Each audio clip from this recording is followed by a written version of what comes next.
Well, joining us now is Madaki Ameh, energy expert and convener of the Oil, Gas and Power Forum. Good to see you, and thanks for your time. We just, Nigeria just returned from OTC, which is another beautiful moment to serve the country and talk more about its sector, the oil and gas sector. But again, looking at what we just highlighted and looking at the volume that Nigeria is gradually gaining on account of efforts by agencies like the Nigerian Navy and some other security forces. Speak to us on developments in the sector so far as it relates to our output, production of oil, specifically crude in this case. Well, thank you very much, Suleiman. My take on this is that, the marginal increase, from 1.2 million barrels to 1.28 million barrels is so infinitesimal. That's just like a rise of about 80,000 barrels a day, and, relative to our potential and the fact that really at this time we should be producing nothing less than 4 to 5 million barrels if we are actually running the industry seriously. It's not something that should be celebrated. It's actually so marginal, and infinitesimal compared to what our true potentials are, to be put on national television, as a celebration. You get the point. It's marginal. There are so many things that we could have achieved by now, if the oil theft efforts were actually yielding the right results. We're spending a lot of money on Tantita security, for instance. That are supposed to be guarding the pipelines and preventing stuff, criminality. And the Navy also is spending a lot of money. There are a lot of efforts concentrated towards ensuring that there's a rise in production. But that rise, if it's so small, relative to what our capacity is, and what will make a difference in the income that the country is deriving, from crude oil production, is not something that we should be celebrating. I really don't see much in that conversation. Well, over the weekend, Mele Kyari, the NNPC boss, said that Nigeria had, achieved 1.7 million barrels per day as of Saturday. That is more than a marginal improvement. Yes, of course. What are we doing right, and how can this be sustained in a way that we can achieve what you say is our potential? I'm a bit worried, about figures coming out of the oil industry at the moment. We've not been consistent in, reportage of figures, from the industry. And, if the chief of the Navy is reporting 1.28 million barrels and the GMD of NNPC is reporting 1.7 million barrels, it means that the agencies that are responsible for monitoring production are not talking to each other and harmonizing their data.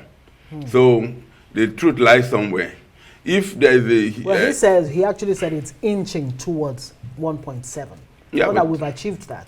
But inching, where exactly are we right now? Exactly. Those are the kind of figures. And, the frustration lies in the fact that there's technology to enable us pinpoint, at every point, I'm sure you saw the video from Saudi Arabia, where they know exactly to the very last barrel their production at any point in time. And this is not rocket science. This is something that we can just go and copy the technology from the same place where it is readily available in the market. So for our oil industry that is over 60 years old, to still be limping in this manner, and to be celebrating, small victories of this nature and reporting, data that is clearly, questionable, is something that I really worry about. I'm happy you just mentioned Saudi Arabia. Here we are talking about Nigerian Navy, talking about Tantita and so many others. And isn't it strange that we're running away with a huge amount of money we're giving to some security agencies? Yeah. Can't we plow these into technology and fix the theft or the thievery of our oil? I think that there's no will. No will on the part of those administering the industry right now, to put an end to the criminality that's going on. I believe that, the oil industry, is actually fueling a lot of corruption in the country. I believe that a lot of people benefit from the apparent, charade that's going on in the industry at the moment. So all those thieving, we have caught the thieves. There's a lot of drama going on in the industry, and it is that drama that a determined government needs to unravel. If they don't unravel that drama, it's going to continue to be a cycle of sleaze. So many people are making a lot of money from this So industry. how do you unravel this drama that you talk about? And let me quote a statement being made here as, part of what's responsible for what you call is just marginal increase. Said, look, we've removed over 5,800 illegal connections from our pipelines.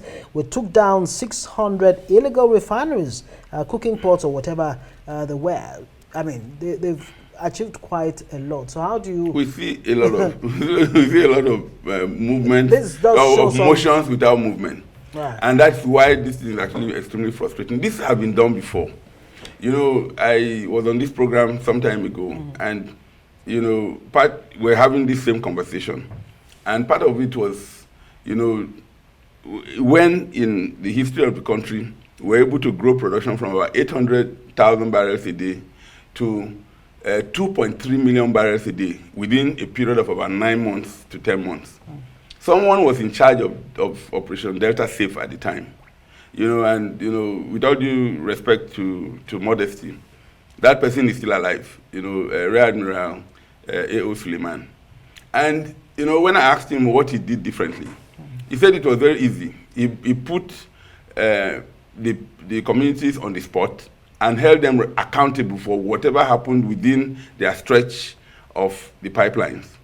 And because that was the policy that was being implemented, and he never accepted to do any form of deals with the criminals, punching the pipelines, they just ran away and they just left the pipelines, So he said sometimes for weeks the entire line will be green, meaning that there's no single leakage on any stretch of the pipeline.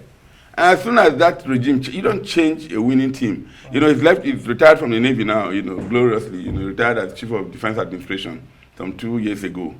But when you have someone who is committed to getting this thing done right, you just have to give space for that process to run.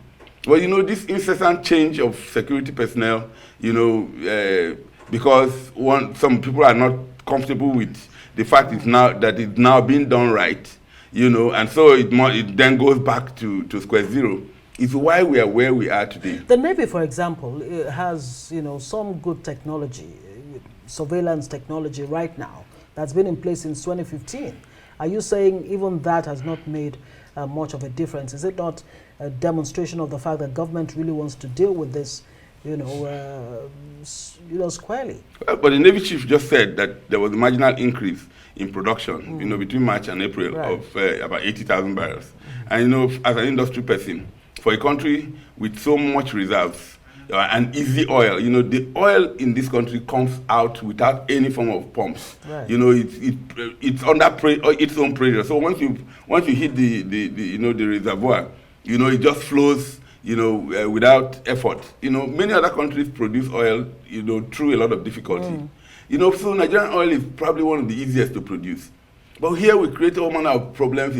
Nigeria is the only country where crude oil is stolen brazenly, and everybody puts their hands on their head as if it cannot be stopped.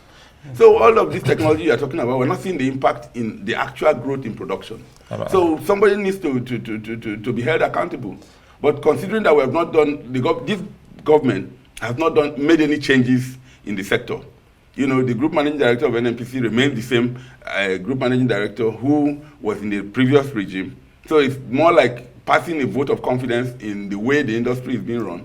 But we are seeing that, the country is broke. We're not making any money from the oil sector, and then, we're just where we are. I think no doubt a lot needs to be done because we see people fighting over securing our pipelines. Yeah. It tells a story. We see people trying to push to be posted to secure our pipelines. It tells you a bad narrative. Exactly. We really do hope that they'll go back and look at technology which you just highlighted. We'd like to thank you for your time, Mr. Madaki. Thank you for being here on Newsnight.